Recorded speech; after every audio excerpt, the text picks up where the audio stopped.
Hello to everyone. Uh, Once again, in my series of discussion, today's discussion is also on this economics and जो पिछले budget में अपने वित्त मंत्री निर्मला सीतारमन ने घोषणा की थी कि जून 2021 से शुरू हो सकता है बैड बैंक, तो उसी के बारे में आज का ये स्पेशल मैं आप लोग से वार्ता कर रहा हूँ कि ये बैड बैंक जिसके बारे में घोषणा की थी वो क्या है। इस पर मैं डिटेल आप लोगों से चर्चा कर रहा हूँ। तो इस बारे में बैड बैंक की स्थापना के बारे में जो कहा गया है कि इंडियन बैंकर्स एसोसिएशन के सीईओ ने कहा कि सरकारी और प्राइवेट बैंकों की भागीदारी से इस बैड बैंक की स्थापना होगी और बैड बैंक की स्थापना का मुख्य उद्देश्य है नॉन परफॉर्मिंग असेट्स की रिकवरी को बेहतर करना। तो आइए इस बारे में विशेष चर्चा करते हैं कि ये आज बैंकों के लिए सबसे बड़ी चुनौती है नॉन परफॉर्मिंग एसेट, चूँकि वैसा सेट जो कि कुछ बैंक के लिए कोई काम का नहीं है, और मैंने तरह से कहिए बैड लोन्स, जो कि उस पर बैंक ना कोई इंटरेस्ट चार्ज कर सकता है बल्कि उसको अपने प्रॉफिट से उस नॉन परफॉर्मिंग एसेट में प्रोविजनिंग करना पड़ता है। तो बैंक के लिए आज बहुत बड़ा इसको आप कहिए कि चैलेंज है कि कैसे अपने नॉन परफॉर्मिंग एसेट को परफॉर्मिंग एसेट्स में बदले, इस पर रिकवरी में तेज़ी लाए ताकि वो परफॉर्मिंग एसेट में वो कन्वर्ट हो सके या उसको कम किया जाए। उसमें जो उस ऐसे जो नॉन एनपीए बोरोवर हैं उसका जो एसेट है इंडस्ट्री का, उसके कोई ऐसे घर मकान, उसकी अपनी पर्सनल एसेट बड़े बड़े कंपनियों को, उसको आप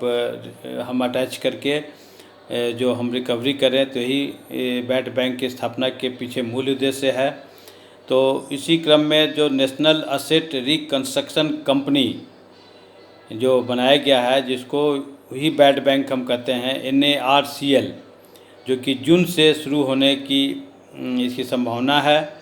सो इंडियन बैंकर्स एसोसिएशन के चीफ एग्जीक्यूटिव ऑफिसर ने इस बारे में कहा है कि चूँकि अपने वित्त मंत्री ने 2021-22 का बजट जब पेश कर रही थी उस समय ही कहा था कि बैड बैंक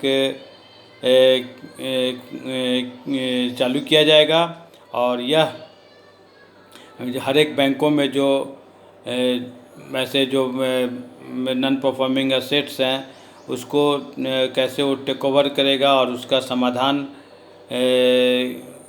मैंने उस NARCL जो बैड बैंक वो अपने स्तर से करेगा। इसलिए इसको ऐसे वित्तीय संस्थान को जो कि बैंकों के जो फंसे हुए कर्ज हैं या बैड एसेट्स हैं उनको टेक ओवर कर लेगा और उसका समाधान यह बैड बैंक करेगा। सो इसमें पहले ये जाने कि इसमें किसकी भागीदारी रहेगी। तो जो IBA के सीईओ इस बारे में कह रहे हैं कि बैड बैंक की जो स्थापना में सरकारी और प्राइवेट बैंक दोनों की भागीदारी रहेगी और इस बैड बैंक को तैयार करने के लिए तरह तरह के कार्य ऑलरेडी चल रहे हैं और ऐसा उम्मीद किया जा रहा है कि जून 2021 से यह चालू हो जाएगा। बैड बैंक का सबसे बड़ा फ़ायदा जो है कि जो आप non performing assets NPA accounts जो हर एक बैंकों ने अपना आइडेंटिफाई करके रखा है उसको वह पहले डाटा इकट्ठा करेगा और इसके बाद उसका अगला काम ये रिकवरी का रहेगा। सो हालांकि इसका मेन कारण अभी बैड बैंक जो है लोन की समस्या को सुलझाने में उसे काफ़ी समस्या जो अभी चूँकि उसको अपना डे टू डे वर्क भी करना है उन बैंकों को, और हर एक बैंक को नया लोन भी करना है, फिर ऐसे बैंक से जुड़े बहुत से ऐसे डे टू डे वर्क है। इस कारण उन्हें जो ऐसे एनपीए लोन है उसको कैसे ठीक करें, उसमें बहुत समस्याएं आ रही हैं। सो ऐसे जो आप आइडेंटिफाई किए हुए जो बैड या एनपीए लोन हैं उसको यह जो bad bank NARCL take over करेगा। और फिर उन्होंने कहा कि लीड बैंक जो है एनपीए की बिक्री का ऑफ़र पेश करेगा, और वही दूसरी जो अन्य असेट रिकंस्ट्रक्शन कंपनियां जो हैं एनपीए, उनको एनपीए खरीदने के लिए बिड जारी किया जाएगा, मैंने उनको इनवाइट किया जाएगा। तो दूसरा इन्होंने कहा है कि असेट मैनेजमेंट कंपनी के रूप में इसकी स्थापना होगी। जैसे वित्त मंत्री निर्मला सीतारमन ने जो बजट अनाउंस किया था उसमें कहा था कि चूँकि बैंकिंग सेक्टर के एनपीए के संकट को निपटाने के लिए उन्होंने ये घोषणा की थी कि ऐसा एक असेट मैनेजमेंट कंपनी एक जैसा संस्थान बनेगा, उसी को ये बैड बैंक जैसा कहा गया है। और बैड बैंक जो है इन बैंकिंग सेक्टर के एनपीए को एक बहुत प्रोफेशनल और बहुत सूझबूझ के साथ इसका समाधान करेगा। सो आपको यह भी जानकारी दें कि एनपीए के इस मैंने बेटर कैसे इस पर हम समाधान कर सकें, इसके लिए इंडियन बैंकर्स एसोसिएशन ने पिछले साल एक प्रस्ताव दिया था कि इस तरह के एक बैड बैंक की स्थापना की जाए, और सरकार ने जो है इस प्रस्ताव को मानते हुए इस असेट रिकंस्ट्रक्शन कंपनी या उसको कहें असेट मैनेजमेंट कंपनी के एक तर्ज या उसी सिस्टम पर बैड बैंक खोलने की बात मानी है। और इसमें इस तरह जो बैड बैंक की स्थापना होगी उसमें लोन की वैल्यू का 15% जो है वह के कैश में दिया जाएगा, और शेष 85% वैल्यू सरकार की ओर से गारंटेड सिक्योरिटी के रूप में दी जाएगी। और यदि वैल्यू के मामले में नुकसान होता है तो सरकारी गारंटी को भुनाया जा सकेगा। तो ये इसमें जो सिस्टम ही बनाया गया है कि जब बैंक जिस समय बैड बैंक खोलने का जब प्रस्ताव रखा गया तो अपना आईबीए के सीईओ का कहना है कि लोन जितने लोन रहेंगे उसकी वैल्यू का 15% जो ये जो बैड बैंक है वह कैश में देगा, और शेष 85% वैल्यू सरकार की ओर से गारंटेड सिक्योरिटी के रूप में दी जाएगी। और इस पर देखिए डिटेल न्यूज़ और इसका सिस्टम अगर कुछ और आएगा तो मैं आप लोगों से शेयर करूंगा। और बैड बैंक को फ्रॉड लोन नहीं दिए जाएंगे।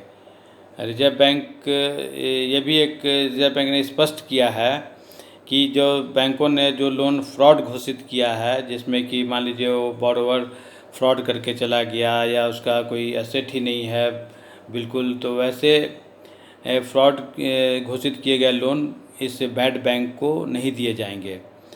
रिजर्व बैंक ऑफ इंडिया ने अपने वार्षिक रिपोर्ट मार्च 2020 तक लगभग 1.9 लाख करोड़ रुपए के लोन को फ्रॉड घोषित किया गया था, और इसलिए आरबीआई ने असेट रिकंस्ट्रक्शन कंपनी को लेकर 2003 में एक रेगुलेटरी गाइडलाइंस भी जारी की थी।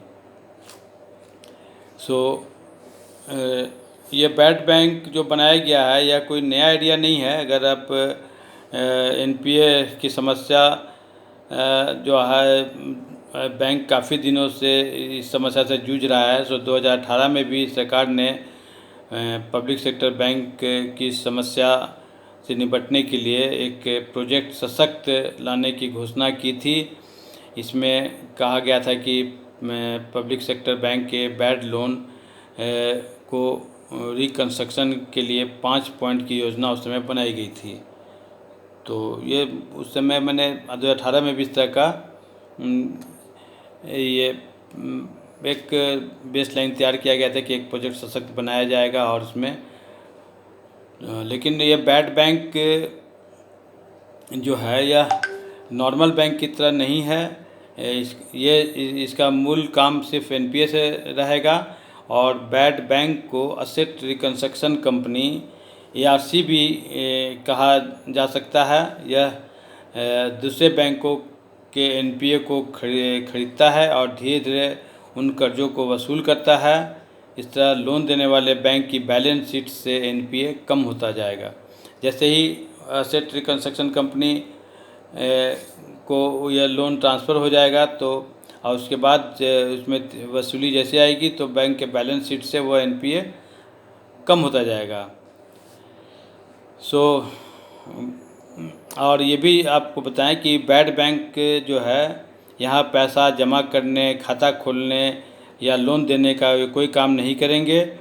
ये आम नागरिकों को इस बैंक के साथ कोई लेन देन नहीं रहेगा। ये सिर्फ जो बैंक प्राइवेट या सरकारी बैंक है उससे ये सिर्फ अपना उनका लोन एनपीए लोन की रिकवरी का ये काम करेंगे और ये कंपनी की तरह काम करेंगे।